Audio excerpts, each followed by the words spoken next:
So the Italian Grand Prix has just concluded, and what a race! In terms of racing, it was an average race with some cool bits here and there, but let's be real, no one is talking about the racing. That was a big moment in the race that was, and still is, having all of us talking, and I'm afraid to report, it's with goddamn McLaren again, every single week with this team. But what we saw in Monza seems to be the culmination of it. Fan bases growing in anger, casuals growing in their confusion, experts disappointed in what they see. Truly, this McLaren business is messing with all of us. In case you still don't know what I'm referring to, it was a pit stop in the race for McLaren. On lap 46, the team are discussing how they should do their pit stops, and Norris tells the team it's fine if they do Pastry first, then him, so long as the undercut is not possible, which the team reaffirms that it is not. So Pastry boxes and has a good stop, which leaves Norris yet to pit, which he does a lap later. When Lando boxes, it seems fine at first, however, the stop is slow at the front left, which results in a 6-second stop for Norris, and with this, Piastri was able to get ahead of Lando in the pits, despite this not supposed to happen. Now, that is not the extent of the drama, folks. Such is the nature of the team,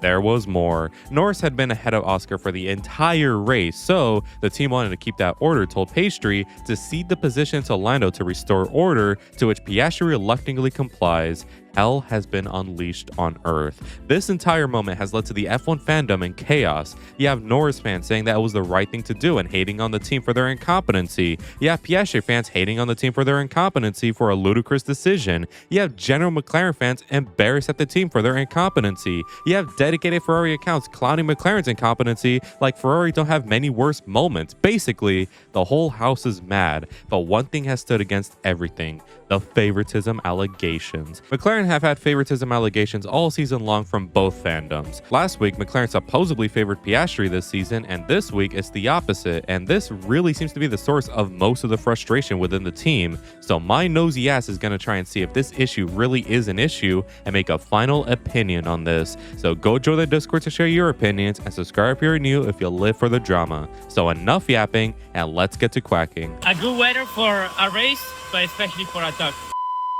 So let's begin by observing. Not everything needs a reaction first. I'm gonna go race by race, looking at key details and articles to see if there was some genuine controversial moment between the two that could be defined as favoritism to either one of the drivers. By could, I mean if a team order or action in the race directly led to one of the drivers not getting the full potential of their result. And before we go into this, just know that a problem with this video is I'm not rewatching every race in full and instead relying on the highlights for this, because I did not have all that time to rewatch every single race in full. Sorry. Anyways, let's go. Australia would already feature a moment. On lap 30 of the Australia race, Piastri's home race, the McLaren drivers were separated by less than a second, 0.5 to be exact. It seemed that we were about to get a monumental battle between the two drivers in the wet. However, Piastri's engineer came over the radio and told him to hold position until the dry and clear the back markers, to which Piastri responded he's faster, but ultimately complied. Now, one can interpret this as the team wanting to simply not take risk and avoid a crash, something Alonso would do 4 laps later. However, like I said, we are not making opinions yet. We will review each potential incident later and give my verdict on whether it was favoritism or not, so just keep this moment in your noggin. In China, there wasn't a moment between the two drivers. However, it is worth mentioning that Norris did have a brake issue late in the race that nearly lost him second place, but we wouldn't have to wait long since Japan would once again have a moment. Only took them one race to go back to hell. During the final 10-ish laps of the race, Max was leading by a small 1.5 second gap to Lando and Pastry, who was tenths away from Lando. Oscar makes the request if they could swap so he could try and see if he could catch up to Max. However, McLaren refuses. McLaren told him they will not swap the positions and aren't convinced that Piastri has greater pace over Norris to warrant a switch between the two. Ultimately, Max would go on to win the race, which, hey, no one's complaining because look at the car he won it in. Tell me you wouldn't have sex with that car. Anyways, Bahrain wouldn't really feature a moment between the two drivers, mainly because that was impossible. It's important to consider that Norris qualified pretty poorly in this race, and not to be outdone by himself, I guess. He overshot his box's start, which gave him a penalty in the race. He still finished in third, but Piastri did go on to win this one. Jeddah will also play out identical to Bahrain. Lando qualified badly and had a recovery drive the next day, while Piastri took home the pole and the win. Now for the Miami race, and before the main one, in the sprint there was a moment. The sprint is its own can of worms, but basically, a late safety car allowed Lando Lando, who had yet to pit, to obviously pit, and he would come out in the lead of the race since Piastri, who was the previous leader, had boxed a lap earlier, which put him at a disadvantage. But now for the main race, and I don't know how to feel about this one. Lando Norris was pretty unlucky since a snap of oversteer for Max nearly took Lando out, who had no choice but to stay committed in his move or crash, and this put him behind many cars. Despite recovering and seeming to catch Piastri at the end, the laps ran out and Norris couldn't do much, so I wouldn't count this as a moment in my opinion since Lando was genuinely unlucky here, not slow. However, we wouldn't have to wait long again since Imola satisfied our craving for drama. On safety car restart, Lando was on fresher tires behind Piastri, and the team would say they would not swap the positions as they felt they couldn't catch up to Max anyway, so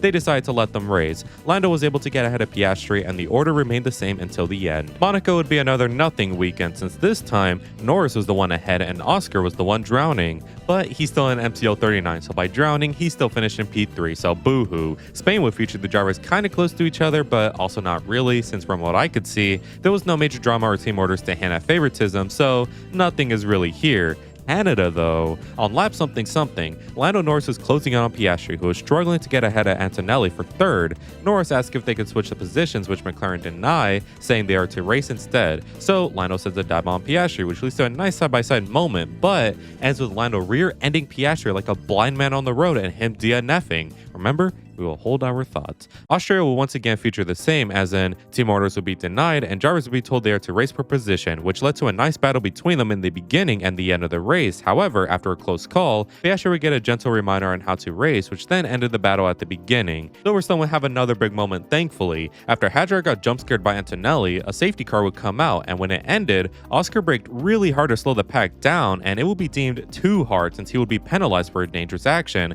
which, you know, I can't really blame them considering what happened in Mugello. Oscar would be very pissed about this, and when he had to serve his penalty, it put him behind Lando in the race, and when Oscar asked to swap the positions back, since Oscar was in the lead for the majority of the race, McLaren denied him, and Lando went on to win that race. Belgium would just be another McLaren race. Both drivers are told they are free to race, and after Lando bottles lap 1, Piastri was able to get ahead of him and keep that lead, despite Lando being on fresher rubber by the end of it, because guess what? He bottled again. Hungary, though, would be another can of worms. Lando at turn 1 lost out to lots of places, and given the nature of the Hungaroring, Lando was stuck now in traffic, which led to his team opting for the one stop, because why not? Turns out, this was the winning strategy since Lando went on to win that race from Oscar, who was touted to win it after Leclerc's car imploded. Oscar, for reference, was on the 2 stop that everybody else was on but Norris and a couple of others. This led to Oscar fans saying that they knew the 1 stop was powerful, but put Oscar on the worst strategy regardless. Again, thoughts later. Then we have the Dutch Grand Prix. Oh boy. The race would again be both drivers being told they are free to race. However, towards the final laps, Lando senses an issue with the car, which materializes into an engine DNF. Now, what would set the ball rolling with this one would be the still of Andrew Stella kinda smiling when the DNF happened, and Zach Brown looked like whatever this is after the race. This again led to the OP81 army saying that McLaren would rather see Lando win than Oscar win, which led to their disappointed faces, and the LN4 army saying that Stella likes seeing Norris DNF for Piastri's benefit. And finally, we arrive at Monza, where you already know what happened. Okay, so with all the moments I could find listed, what the hell did we find? Well, firstly, let's list all the stuff that went against Norris, and then the stuff that went against Piastri, and see who's at the receiving end most of the time, this time with context. Okay, so let's list these things, beginning with the Australia incident, and quite clearly, I think this one is against Piastri, since he was faster than Lando, but was still to hold position. However, the context of this may seem a bit justifiable. At this point of the race, it was real tricky, since every lap you were going faster than the last, since the water was clearing, but not enough for the dries. Every driver was essentially forced to push harder than the last lap, which naturally led to risk. Perhaps McLaren didn't want to risk their 2 drivers fighting and crashing in these tricky conditions, which was a very possible thing considering Alonso crashed a couple laps later after the order.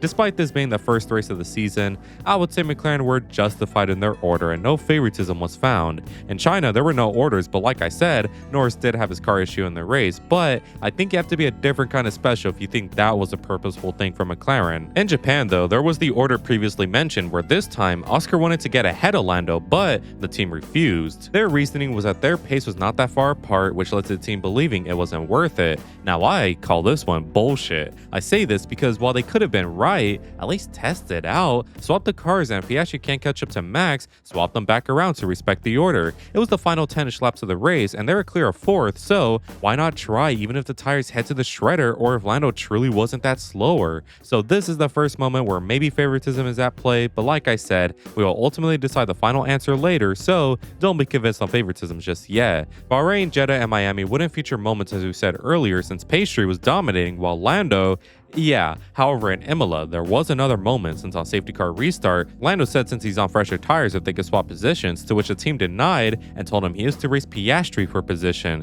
Now again, I would call this a potential favoritism moment, but this time to Piastri, since while swapping under safety car restart sounds as dumb as it does, Max immediately pulled away from Piastri, and by the time Lando got ahead of him, he was 5 seconds up the road. If I were McLaren, I think swapping the cars a lap after the restart seemed ideal since 4th place was already a bit behind and Max wasn't too far ahead yet. Stella did cite that they felt they had no chance to catch Max in the race. However, where's the optimism, lads? At least try. Again, like Japan, it's a questionable decision. So once again, we have a potential favoritism decision, this time favoring Piastri and against Lando. Monaco and Spain wouldn't feature moments, but as we know, Canada would. In the last 10 laps of the Canada race, Lando was catching up to Oscar, but the team didn't mention team orders and encourage racing between the two. Only issue is, Oscar was a bit away from Kimi in 3rd, while Lando was 10ths away from Oscar, so one could say the team should have ordered the drivers to hold position, but it's not that easy since Lando was matching, if not going faster than Piastri. Again, it's a situation where the team should have swapped the cars around, and if Lando could have get ahead of Kimi for 3rd,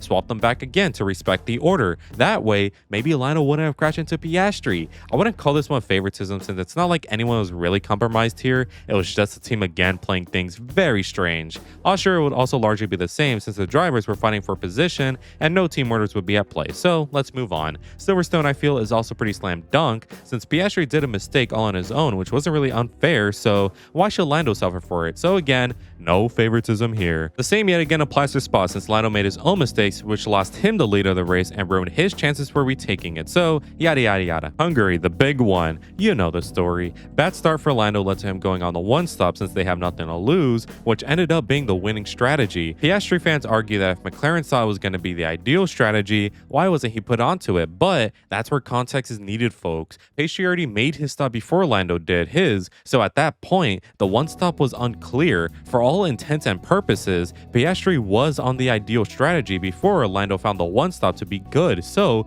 calm down, people. No favoritism was at play since F1 and Pirelli tires are unpredictable until the day of the race. You didn't see Sainz fans saying Ferrari favored Charles in Monza because he was on the one stop. There are some things you just can't predict, like an engine failure, Lando fans. In the Dutch Grand Prix, Lando had his engine DNF, which led to Lando fans citing favoritism to Piastri since Stella was seen quote-unquote smiling at the incident. But you had Piastri fans citing favoritism to Lando because when he won, Zach Brown didn't look too happy. Guys, are we being for real? How the hell can you tell if he's smiling here or not? People winced at the sight of failure, so no, I'm pretty sure Stella wasn't itching to show you his pearly whites at Lando's failure. And Piastri fans, Zach Brown saw an easy 1-2 fall away from an engine failure that wasn't supposed to happen. McLaren have been kings of reliability, so obviously this is gonna be disappointing. So no one was being favored here. People were just mad that the 1-2 they had fell away to an issue that wasn't supposed to happen at all. And finally, we are in Monza. You already know what happened. Piastri fans say McLaren favored Norris here because it's not Piastri's fault that Lando is behind now. It was a team mistake and they need to live with it. But in my contrarian nature, I disagree. Was he compromised? Absolutely. Was it a team mistake? Obviously. But it was the correct thing to do since it was the least bad option. McLaren have a set of racing rules that are to be followed race by race. What happened at Monza simply fell into these rules and nothing offensive was done. They could either A, tell Lando there will be no swap after losing out to a team mistake, or B, swap the cars and uphold the race order for the entire literal race before then. I feel like the outcry this situation has gotten is mainly due to Lando being involved because it's really not complicated at all. People like to say, what about Silverstone? Piastri lost out to unforeseen circumstances, and it's like, don't you think you're throwing that a little loosely? Piastri did a horrible mistake. That was all him. Monza is not similar in the slightest. Plus, looking at all the incidents from the season, Piastri is the one always calling for team orders, but yet there was never any outcry for him, so enough with the double standards. What happened on Monza was McLaren following their protocols for team mistakes and unplanned errors. You could deem a slow stop as racing, that's fine, I do as well, but what happened was not according to their plan, so they fixed it. I'm sure if Lando boxed first and there was a slow stop, the swap would not have happened because the issue really comes from Lando letting Oscar box first as long as he wasn't going to be undercut, not the slow stop. Was it a lame thing to do? Of bloody course it was, but the way I like to think of it is they made the correct decision, but it doesn't mean it was a good thing. People also cite that Oscar had to give a toe to Lando in qualifying, but guys, that was hardly a toe, and it was for one sector only. There was no toe, there was no big deal with the swap, and there is no Queen of England. So no, I wouldn't call this favoritism to anyone. Let's be reasonable, lads. So through all our findings with all possible context, I find that Lando and Oscar have only one moment where favoritism was maybe at play. One in Japan against Oscar and one in Imola against Lando, but I still wouldn't call this favoritism because this leads to my final answer. There is no favoritism at McLaren at all for the title or for anything. The team is just shit. The only thing the drivers have favor for is in the race when one is ahead. Typical protocol is the guy who is ahead can pit first and do all these things. Other than that quote-unquote favoritism, which is present in every team, there is none at all. So what happened in Japan and Imola? That was the McLaren Formula 1 team being incompetent pieces of trash. Anytime Lando or an Oscar are screwed over, it's always because the team was incompetent or because the driver did their own mistake, not favoritism. I'm not saying it's not frustrating because it still is, but favoritism is not the cause of it. An issue like this in F1 is not because of some simple answer like favoritism, despite how easy it may be to connect it. McLaren always does questionable things, especially when it comes to team orders, and while some may seem right, most are just confusing, more complicated than it had to be, or completely avoidable, which creates these scenarios that paint one driver good and the other bad. The entire situation of Monza could have been avoided had McLaren forced Lando to pit first since he was ahead, or if the pit mistake didn't happen. Hungary 24 could have been avoided for largely the same thing, except you pit Oscar first this time, especially when you knew the undercut was going to be powerful. I could make an entire essay on McLaren's inadequacies when it comes to having a brain, but this video is long as it is. So calm down, people. There is no favoritism. There is only incompetency, and it's a much more complex problem than favoritism. It's a team-wide thing, and the entire operational process of McLaren needs improving as a whole. Trust me, 81s and 4s, not everything is some big conspiracy against your driver to boost the other. So stop attacking random staffers who make mistakes. Criticize the leadership who know these issues but still go through with them despite the big chance of failure. And also remember, this is something that won't be improved for a while, so live with them, McLaren fans. Now you know how it is being a Ferrari fan. Because let's be real, the only difference between McLaren and Ferrari is that one team has a really fast car and the other one doesn't. So those are my thoughts on McLaren this year. Guys, I have had it talking about this team. I am not making another video on this dreaded orange team anymore unless some big story happens, but I can't stress how big this story has to be. I should talk about Ferrari again. I miss my team. Anyways, I want to give a quick shout out to all members of the vlog for their continued support, and make sure to join if you want cool benefits as well as just helping me out. Anyways, if you enjoyed today's video, make sure to leave a like and subscribe since it really helps me out. Make sure to let me know in the comments what you think of this, and as always, have an amazing day. Good weather for the duck.